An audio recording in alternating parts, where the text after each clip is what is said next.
We all know Sony recently announced that they've shipped 94.6 million PlayStation 4s or whatever, which prompted people to be like, congratulations Sony, you dominated this generation, you're doing amazing, your games are amazing, and you should feel good about yourself, right?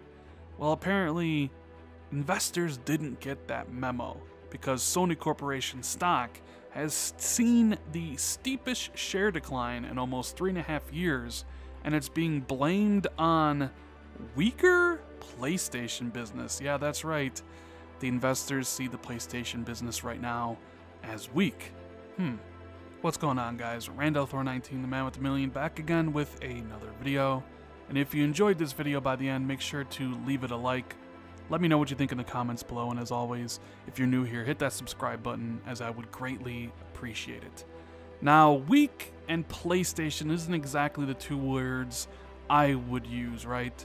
They're dominating this console generation, highest selling console, they sell the most games, yada yada yada. We all know the story, but investors don't see it the same way. They're only looking for a return on investment, and last year the PlayStation saw a decline in its business, which has prompted all these investors to be like, whoa, wait a minute, the PlayStation 4 isn't doing as good, we need to sell, hold on one second here. And it's almost like they, the PlayStation's entering its 6th year. Of course it was going to see a decline at some point in time. It's almost like these guys don't really know how console generations work.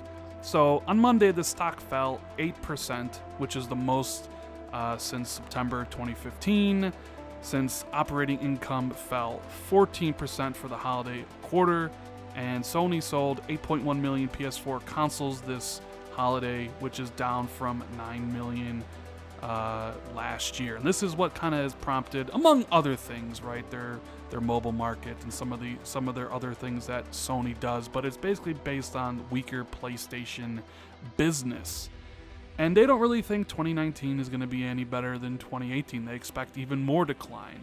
The lineup they mention here isn't as impressive as it was last year, and on the face of it, that is true. If you take what is currently announced for PlayStation, you just have Dreams and Days Gone as the big Sony exclusives. When last year you knew that God of War was coming, and Detroit, and Spider-Man. Now that may change sometime later this year if we get word that Death Stranding is going to hit the market, or perhaps Last of Us Part 2. But as of right now, Days Gone doesn't hold a candle to God of War. And Dreams, as technically impressive as it is, seeing those levels being made, it doesn't have the selling impact that something like Spider-Man would have. And with the Fortnite impact on the decline, the investors are expecting Sony to have a down year as they start to prepare for the PlayStation 5. But Sony's not the only one really seeing a down year, or at least their stocks tumble. I mean, recently EA, Activision, Take-Two, all of them have seen the stocks tumble as Fortnite is kind of cut into their business, or the games that they put out didn't hit their target marks. Recently, EA stock just crashed because of how terrible Battlefield 5, even though they said it sold 7.5 million in 2 months, that's like down almost 100% from Battlefield 1 2 years ago, which did 15 million in the same time frame. Investors get a little bit worried when these companies don't meet their guidance targets, and Sony had to change theirs, and EA didn't meet theirs, and Activision, they lost Destiny. So all this kind of uncertainty has these investors a little bit worried. Maybe we should sell, maybe we should stay put. That you want to buy low, sell high is the old adage. And right now with the stocks dropping, it's kind of a scary thing for these investors. But like I said, they're looking at it from a different perspective that us gamers, or I would look at it. They're looking at, am I going to make money on my investment? And right now, the answer is probably not on the PlayStation side if they're going to decline again.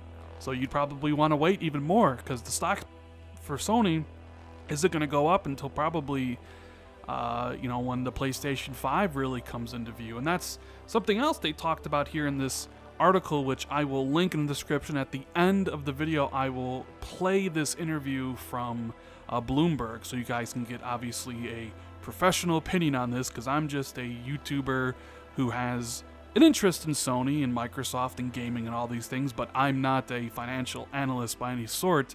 I just kind of find it funny that they say the PlayStation is doing weak when it just had the best year. You know, it sold the most consoles, more than Nintendo and more than Xbox, but yet the shares are tumbling and they blame weak PlayStation sales because of it. I know a lot of you are probably laughing at this, kind of chuckling like I am. PlayStation being weak? Are you serious? Right? Because we can look at it and be like, they're number one. They got to be doing really well. But investors, they are a different breed of animal, right? They know that PlayStation is the largest contributor to Sony itself. So if PlayStation's on the decline, well then Sony as a company is on the decline. And they want to make sure that they're making money on their investments. And if they're not making money, then that thing is going to be weak, right? I mean, look what they're saying here. I'll read some more quotes. Slowing sales of PS4 hardware and a negative impact from foreign exchange rates outweighed an increase in game software sales to drag down the segment's operating income as compared to the previous year, according to Toki. Investors are disappointed with Sony's declining operating profits at its core gaming division, said Leo Sun, a tech and consumer goods specialist at the Motley Fool. Sun said the decline in PS4 hardware sales wasn't surprising given the age of the platform, but investors likely expected the PS4 Pro, PS4 Slim, and PSVR to give the hardware business a little more juice. It was also disappointing compared to Microsoft's 9% year-over-year constant currency growth in gaming revenues in its latest quarter, he said. A constant currency calculation attempts to nullify the impacts of exchange rate fluctuations. So where does the PlayStation 5 figure in all this? Will it help Sony's stock rise once again after a down year for the PlayStation 4? Well, according to an analyst at Asymmetric Advisors, maybe not so much. He goes on to say that there is more downside as we believe slowing growth in its games division signals a very likely PlayStation 5 launch for next fiscal year and the ensuing costs that come with the launch of a new platform. Now, Sony's fiscal year runs from April to March, so their next fiscal year begins April 1st, 2019 and would end March 31st, 2020. So this analyst believes that the PlayStation 5 will be launching sometime there, probably in March, not unrealistic, and that's even more downside because there's going to be a lot of costs that come due with the launch of a new platform, you know, the R&D and stuff. So he sees that the stock price isn't really going to get better, at least for him, for quite some time. And that's pretty interesting information, which is why I'm making this video anyways. Now, for me, that's the end of the video. I'm going to include this interview with the Bloomberg analyst that explains all this stuff way better than I ever could, so stay tuned if you guys want to watch that. But I want to thank you guys for watching the video. Leave a comment below if you have something to say about this. Hit the like button if you enjoyed the video. Share this out on Twitter and social media like Facebook. I'd greatly appreciate that. Hit the sub button if you're new, and hit that notification bell if you always want to be notified when I drop new content. Thank you guys so much for watching, and I'll see you in the next video, and enjoy this little interview. What is going on with Sony?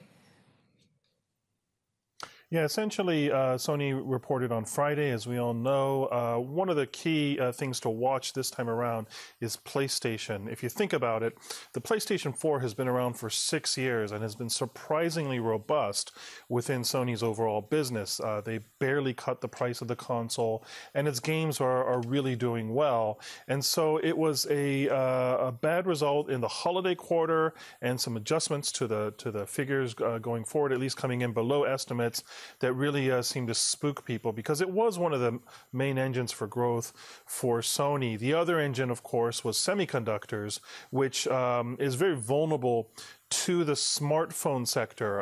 Sony supplies the image chips for the iPhone and other high-end smartphones, and those haven't been doing as well given the broader slowdown in smartphone sales. And so that engine was sputtering a little bit, although later in the year we are expecting to see phones with multiple cameras coming out, and more cameras means more chips for Sony. And so at the very least, the near-term and mid-term outlook is not very good. But further on down the road, things may be getting better for Sony. Near term, midterm, not looking good. How about the long term, Reed? What should we expect? I mean, Sony underscores the struggle pretty much at big tech companies. Yes, exactly.